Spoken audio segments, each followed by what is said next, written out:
Welcome everyone. And today we are happy to have Peter Towers back again with us. It is the season finale session today because we brought to you during the year amazing topics. We would like to recap those topics and remind you how valuable work Peter Towers does for accountants. And I hope this session is going to be useful to you. And let's just recap a few things and a few topics we've done and remind you what SB's tools can do for you. Welcome, Peter. Thank you, Priscilla. Good morning, everyone. I hope you're having a great day. So here, this is us. I'm Priscilla B. Smith, tax agent, senior accountant partner, Cloud9 Associates, and Peter Towers is our business advisory expert who's been with us all year, and we're gonna be with you next year, actually demonstrating tools on SB's tools, and you're gonna find it very, very useful. He's the director of SB's tools, and he developed amazing tools for us. And we're gonna just find out what he can do for accountants who would like to enter and provide business advisory services for their clients. We tried to introduce these tools to you to see how easy it is to actually add value to your practice. So, Peter, we discussed during the how can accountants assist their small business clients to add value to their business, how accountants can assist companies to get started on the capital raising trial, and how we can offer great experience for accountants to understand small business capital raising process. We came up with alternative capital raising, and we've done quite a few sessions on those. Let's see what we've done, Peter. This one. Yes, Priscilla, crowdsource funding equity raising, I think, is a fantastic package that every accountant who's servicing the SME market should have familiarity with. And if you don't have, link up with people like you, Priscilla, or me, or some of the other people we've got around Australia who can assist clients, because this gives SMEs the opportunity to be able to raise up to $5 million in a 12-month period with no worry about exceeding the 50 shareholder limit or any of those rules that apply normally within the Corporations Act for a private company, because crowdsource funding equity raising shareholding is a separate new category within the Corporations Act. So a company could end up with 2,000 new shareholders for crowdsource funding equity raising, and as long as the original Section 708 shareholders are still under 50, the company is quite legal. So it's a great way for a company, as long as the turnover, group turnover, international group turnover, it's probably the better way of putting it, is under $25 million, and the gross value of assets is less than $25 million, and neither the company nor any subsidiary is listed on a stock exchange anywhere in the world, they're basically able to raise capital. So I think it's a great opportunity, Priscilla, and I think every accountant should have a working knowledge of how it all works so that you can be aware of this opportunity for accountants. And let's just think about what's going to happen next year, Priscilla. Interest rates are still going up, inflation's going to be going up, and it's going to be harder to borrow money for many companies from banks. It's probably been a bit easy the last 10 years, but that's all going to tighten up again. You and I have been around a long time. We know that interest rates did get to 17, 18, 19%. I can remember rolling over commercial bills at 21.4%, I think it was, many years ago. So these things can reoccur, and but when that happened last time, back in the late 80s, early 90s, we didn't have crowdsourced funding equity raising. There is an opportunity for companies to be able to use it to raise some capital. That was one of the alternative capital raising topics we tackled, and you have many more up your sleeve. For example, early stage innovation. Yes, Priscilla, this was the stablemate, a crowdsourced funding equity raising, and it was a particular package that the government introduced that I'd like to see a bit of tweaking made to be honest, but let's look at what the current law says. It's amendments to the Tax Act. Some people express surprise at that. And the reason is that the legislation contains a real incentive to investors. The government then was the coalition government led by Mr. Turnbull. Mr. Turnbull, of course, made his fortune out of investing in startup businesses. And they had a very, very successful one of those companies. And so I think he understands, or understood as the Prime Minister then, that it was very difficult for a lot of companies to get capital together. So they introduced an incentive that investors received a 20% tax offset on the value of their investment into a company that qualified as an early stage innovation company. And I'll come back to that in a moment. And the rebate was up to $200,000 for a sophisticated investor. And the calculation is 20% of the investment. And for a retail investor, it is $10,000 because the upper limit that a retail investor can invest in any one company that aspires to be registered as an early stage innovation company is $50,000.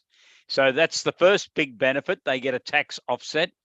But probably the most important one, Priscilla, is that if those new investors who have been part of that process for the company to be deemed to be an early stage innovation company, own the shares for longer than 12 months and less than 10 years, they do not have to pay capital gains tax when they sell those shares. And in some instances, that can be a very attractive bonus for those investors.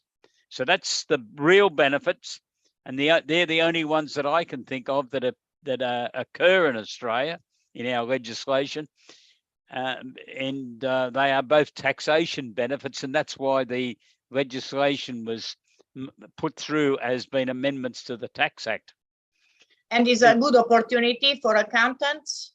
Yes, well, people will not be able to use this capital raising process unless they have a business plan, budgets, cash flow forecasts, projected balance sheets. They have an understanding of corporate governance. They're not going to be completely overshadowed by one or two external directors on their board, which they might end up with.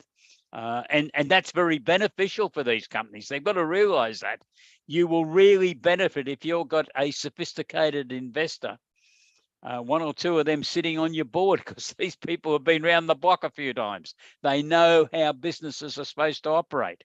And you might think they're a bit fussy and making demands, but it's all for the benefit of the company that they're also now part of. The key requirements are the company must be under 3 years of age, and that's one of the rules I'd like to see relaxed a bit and moved out a few years, couple of years to 5. They have to have an income of less than $200,000 in the previous 12 months, not including any grant income from the Accelerating Commercialisation Grant. And their expenditure has to be under $1 million in the last 12 months.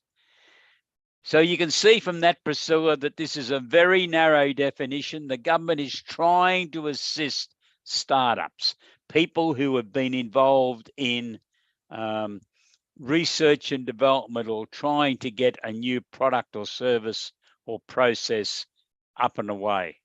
So it's a very interesting area. And again, just like crowdsourced funding equity raising, I would urge every accountant, especially the ones that proclaiming that you're going to be a business advisory services delivery firm, you need to understand these capital raising techniques for your clients. Otherwise, they'll end up going to a larger firm and you will probably then lose everything. Maybe not the taxation work, but you'll lose everything else because those bigger firms will convince those And clients. again, why are we talking about this? Because you developed tools for those accountants in your platform. So we're going to accomplish those soon.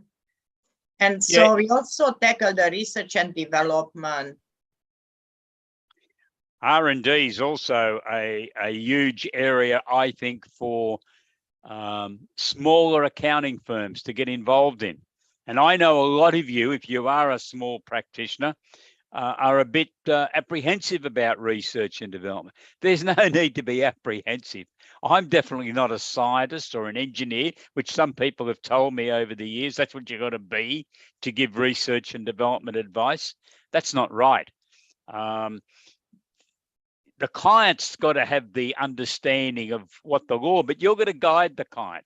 And within the ESS BizTools system, which we're going to show you a little bit later on today, we've developed an enormous amount of information that answers every potential question and works its way through the tax legislation for research and development and also the Oz industry requirements, because Priscilla, research and development is really a joint venture when it comes to government departments between the tax office and Oz industry.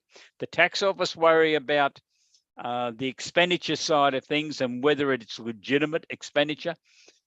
Oz Industries worry about whether this is a legitimate research activity, whether there has been appropriate prior art searches, and whether it is a new idea that's been pursued. If it's something that 20 other people have already invented around the world and it's been published on the internet, you won't be able to claim it as a research and development project in Australia. Lovely. So that's, we talked about amazing topics. Again, the Export Market Development Grant, we brought it to attention. Yes, Priscilla. Well, 2 years ago now, the whole concept of the research and development, the Export Market Development Grant was changed around.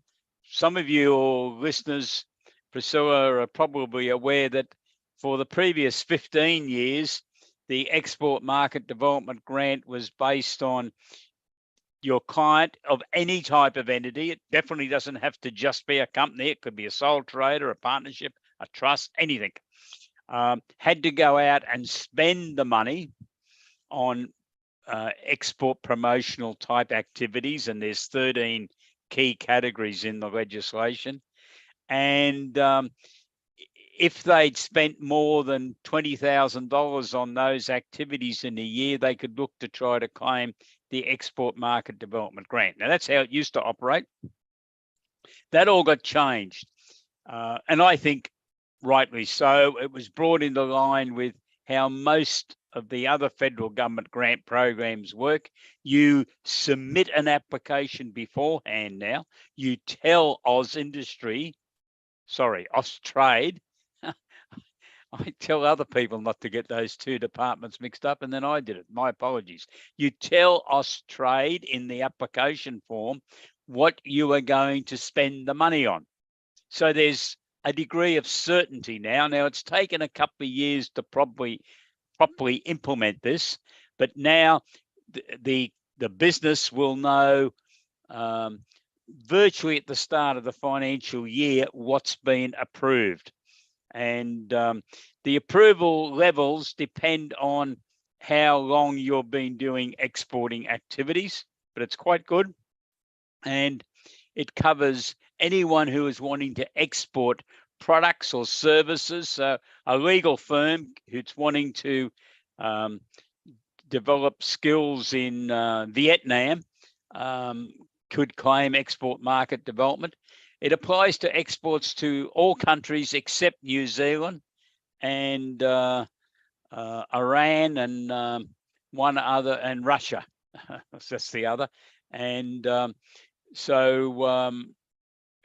very good system. It can also apply, Priscilla, for an Australian-based business who is promoting their Australian activity. So this is normally a accommodation facility or a tourist activity. It might be whitewater rafting, it might be sailing to the Barrier Reef, those sort of activities, but any tourism activity, as long as it's been promoted. So the expenditure is production of brochures in Japanese or Chinese or French or whatever, to promote the Australian business assets to overseas people who hopefully will get on a plane or a boat and come to Australia and spend their money here. Yes, tourism industry needs a boost these days after COVID. Yes. And we had another way of raising capital you talked about today, this season. Yeah, Section 708. I worked out the other night, it's been there for about 35, 36 years in the legislation. I can assure those of you who are watching who can't remember when Section 708 was introduced to the legislation, I definitely can, because I was advising clients as the principal of an accounting firm to try to raise capital beforehand, and it was extremely difficult. You virtually had to be going into business with your own family members or someone that you'd known since kindergarten and you were now 45 years of age. You know, it was very difficult because you could do no approaching to people. It was very difficult. The Hawke Labor government introduced it originally. Mr. Keating was the treasurer. He introduced this legislation. And I don't thank Paul Keating for many things, but I thank him for that. I think it was very good legislation. Originally, the company could raise $1 million from 20 shareholders, but they could only approach 20 people also. John Howard, 5 years later, was the treasurer in a Liberal government, and he changed it to the company could raise $2 million and they could have 20 new investors a year. And it didn't matter how many people got approached. So, you know, we now say you could approach 1,000 people, and as long as you get 20 of them who invest, that's all right. But when I'm saying approach, Priscilla, a very important caveat: you cannot advertise or market it. So it's, again, it hasn't moved that much from where it was 36 years ago before we had this legislation at all. You cannot advertise or market it. So it's, again, it's your close associates. But these days, that's defined in the Corporations Act as being close people and people that know what you're doing. So my interpretation of that, and no one's challenged me over the years, has been that you can approach customers, suppliers, people who know you. If you are very careful how you word your social media pages, people will know what you're doing in your business. And if they ring you up and say, we're very interested in what you're doing in your business, that's not you advertising. So the accountants, again, that's who we're talking to primarily today, I understand, Priscilla. I think you need to be really aware of this legislation, and we cover all of this within ESS BizTools so that you can help your clients to be able to raise this money. And so we discussed about why accountants should be interested in those alternative funding options, because there's a lots of opportunities for them to have their clients. They have to be aware. You want to make them aware. You developed tools, and your platform gives them lots of help, so they can start to actually have clients and to raise capital in different ways. As you said, why? Because raising capital these days will become very difficult sometimes.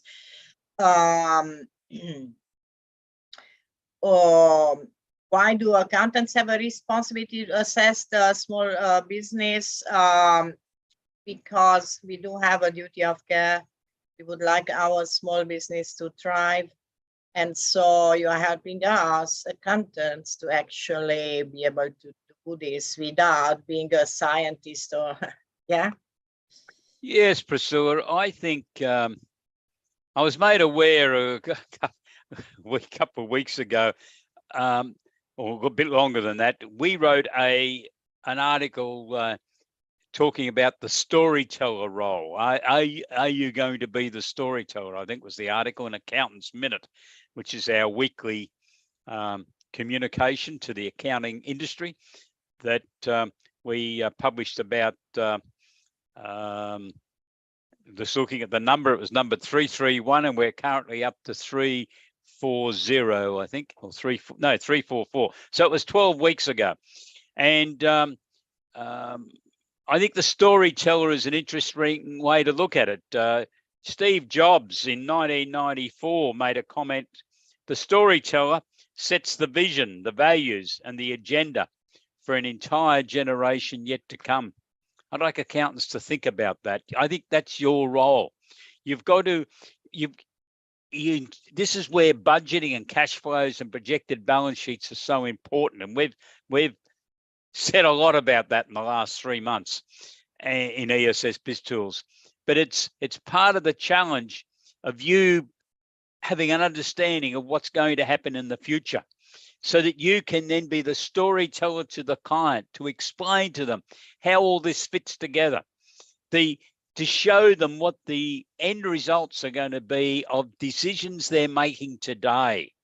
If they go out and borrow $200,000 to buy a new piece of equipment for their factory or to expand their current premises, and they decide also to undertake a research and development project, which is going to cost them $300,000 over 3 years, and they've borrowed money or they've issued some new shares and raised the capital through crowdsourced funding, equity raising, what's the end result of all this? That's why we need projected balance sheets prepared that clearly summarizes that, say, in 3 or 5 years' time, this will be the position. You'll have an outstanding debt still owing of so much, but you've generated some extra profits.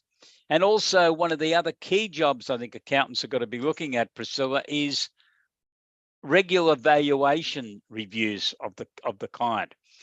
Preferably annually, conduct a valuation and look at it very critically as to what they have done, what systems have they got in their business. Can you increase the multiplier? So when we value companies, we look at I think we should look at the after-tax profit and we multiply it by a multiplier, which normally for a small business might be somewhere between 3 and 4. But as they improve their systems, it can work up. If a company's doing an IPO, that multiplier is normally around 9 or 10. They're on the public, listed on the stock exchange, that averages in Australia around 15. So if you can convince yourself, first of all, that the client's done a great job and you could now multiply the after-tax profit by 5.5, say, they can see the benefit of the sweat and tears that they've shown in getting to that stage. And I think that's very important for your clients. And this is where the storyteller role really comes in, to be able to Exactly. Decipher all these accounting things and say, this is what the picture is going to look like. So would you like to show us what SBizTools at a glance can offer them? We want to show us a bit about the platform, because you can't show us all, because that's our mission next year. We will actually demonstrate different products. But would you like to just bring up your screen and show us what SBizTools has? Okay, now can I, if you shared the screen with me? Yeah, try. You've done that, I can take it now? Yeah, try. You're right? Yeah. Okay.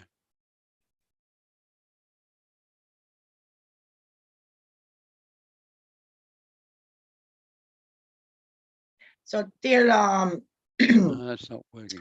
Peter gets it, I want to just tell you what SBStools produced: articles, PowerPoint slides, videos, newsletters, training programs, other tools, of course, procedure guides to assist you to be able to offer an exciting range of services to your clients, which will assist them to add value, supply your accounting team with interesting, challenging work, entering the business advisory services area, earn your firm a diversified income, and add value to your own firm.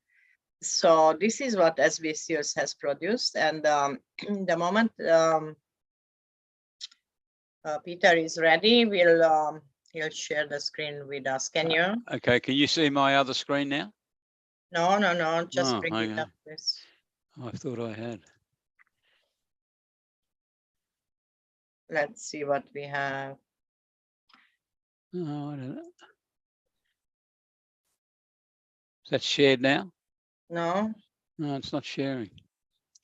you have to click on the very screen you want to share with us, because you Yeah, have I a have. choice. You have a choice. It's gonna come up. Just take your time. No, it's not.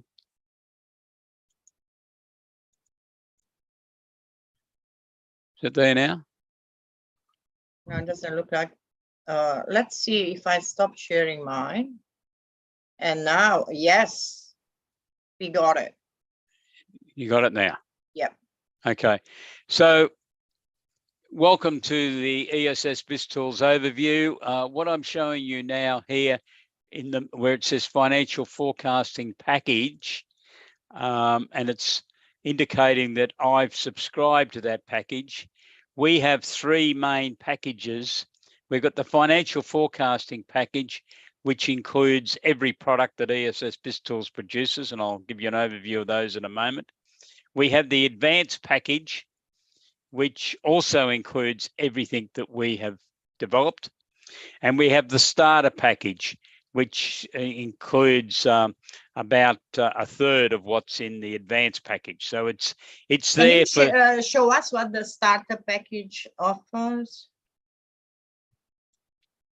Yeah, I don't know whether I can. Many members would like to start with the start. Let's see what they can get.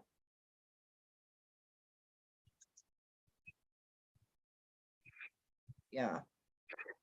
Amazing stuff anyway, amazing stuff. Unfortunately, because I'm recorded as a, our system doesn't allow us to go from, oh wait, there it might. Let me just check. Let me just go through this. It's showing up here, Priscilla, yeah, for all of our packages. And right.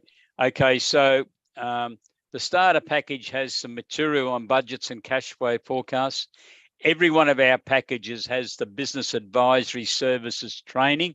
That is 13 modules to get your team aware of what this idea of business advisory services is all about. The business evaluation, we're moving around there. Business evaluation workshops is only in the advanced package.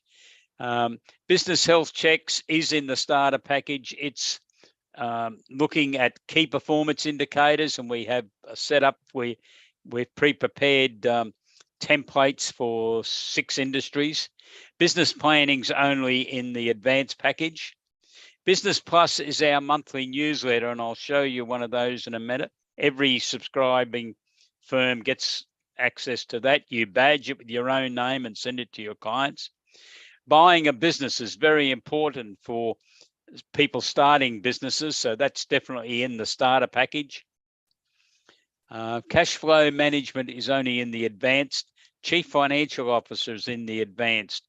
Client mentoring and coaching, there's 32 packages in that, or 32 modules in that, of which the starter package gets 8.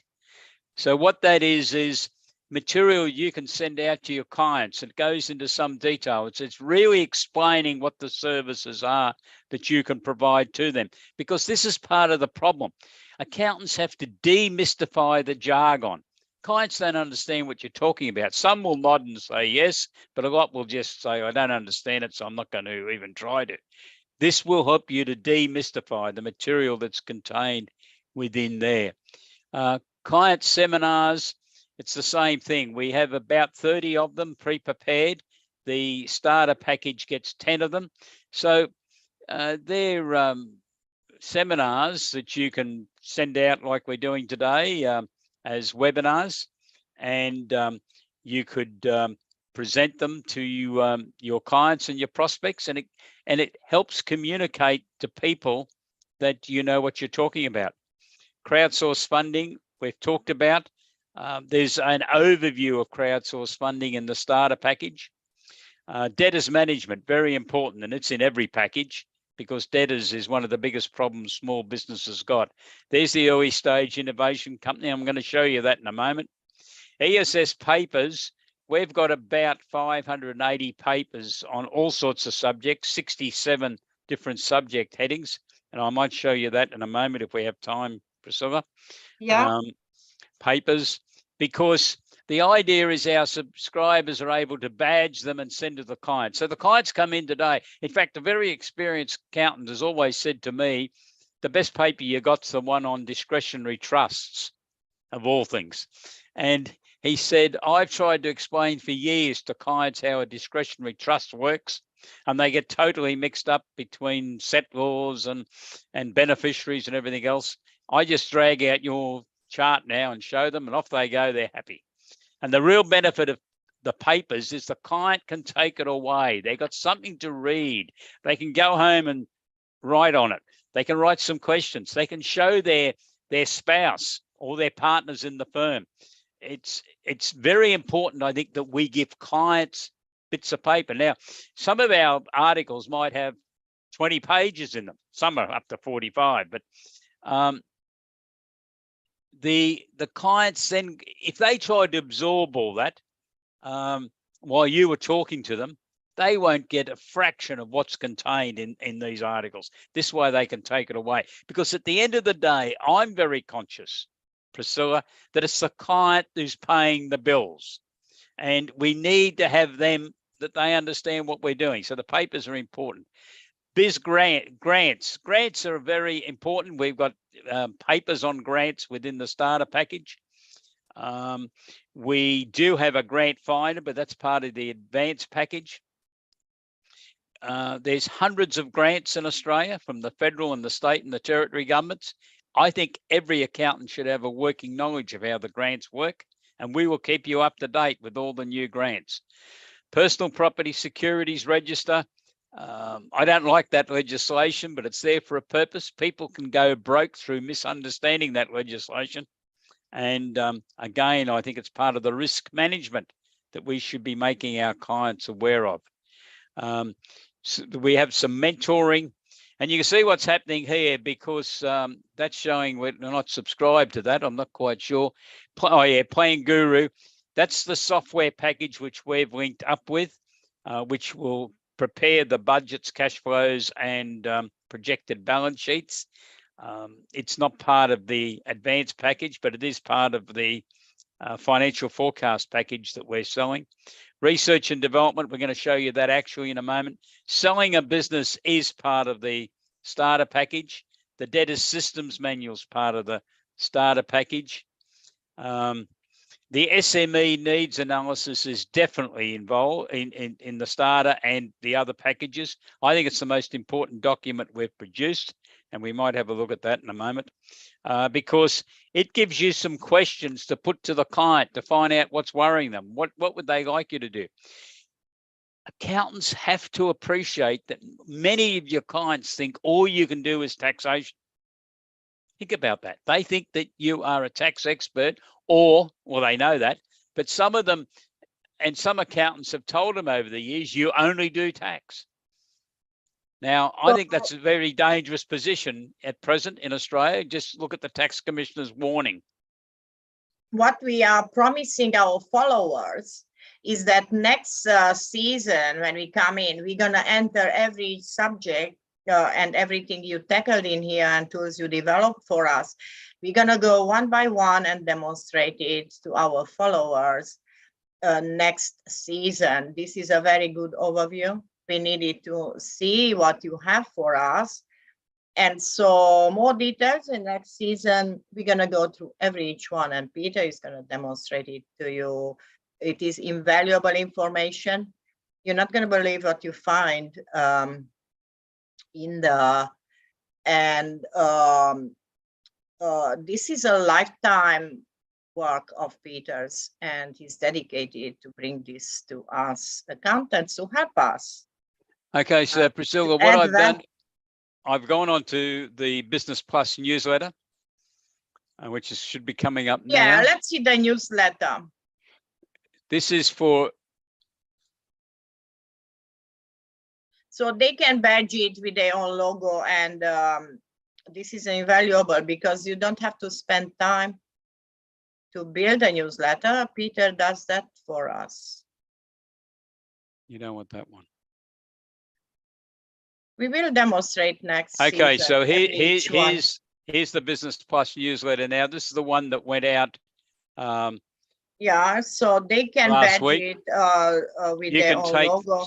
We say to everyone, take off ESS BizTools there. Oh, wait there, the screen's moving. Yeah, and badge it with their own. Badge it with your own. We had 3 articles in this one. So these are articles that are targeted at SMEs. We tried to vary them. Sorry, it's moving around a bit.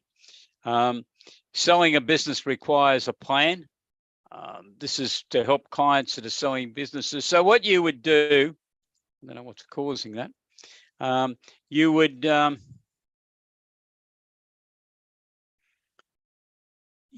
look at these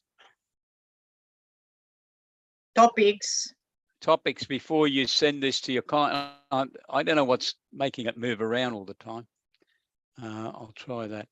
And then follow the client up, give them a ring and ask them what they thought of something.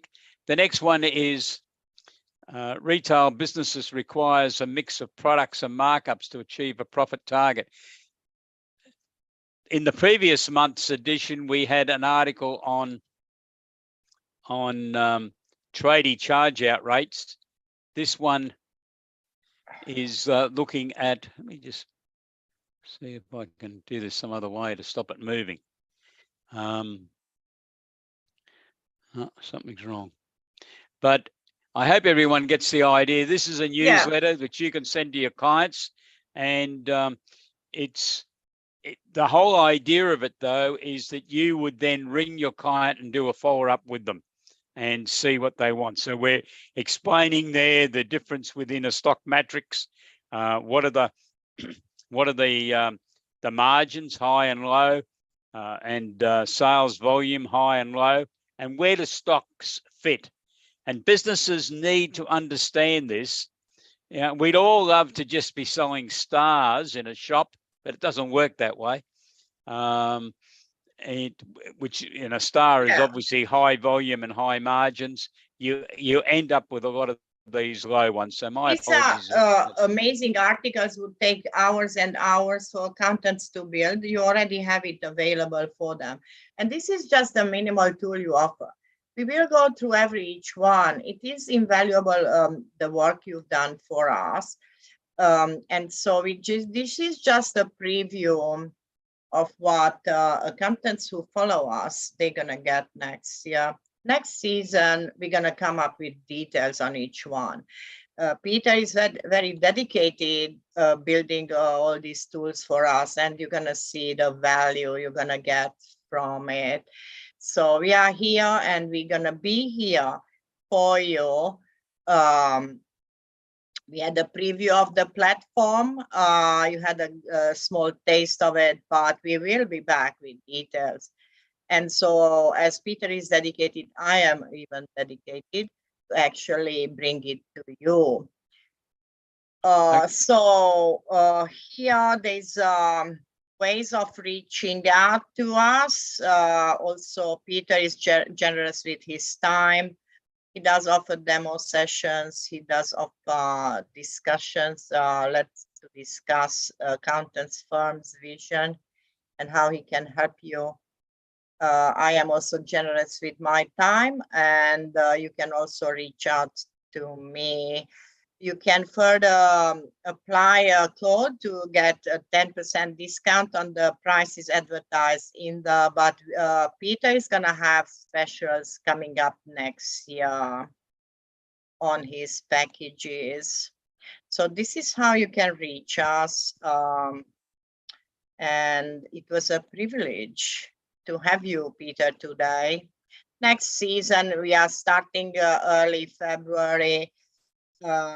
And I'm still yet to discuss with Peter if we're gonna do a weekly session. I think it's worth doing a weekly session rather than fortnightly session, because then our followers, they don't lose sight of us. So if we're gonna be every Tuesday, 11:30, to demonstrate a topic from SB Tools, I think, and if Peter is going to allocate that time for us, we would be very grateful. Okay, yeah, well, we got to sort that out. What, if you still sharing my screen? No, so I'm on my screen now. Oh, okay, right. I'll go back. So we're promising coming back next season, ideally weekly, with the weekly sessions demonstrating one bit of SB Tools every week. Okay, righto. So we thank you, Peter, for your assistance with this session. And thank you for your dedication for building tools for us. Okay. We thank for the audience following us and this year and next year. And we wish you a happy festive season. And stay tuned, we are back. Yes, same to you, Priscilla, and to everyone watching. Merry Christmas and a great New Year.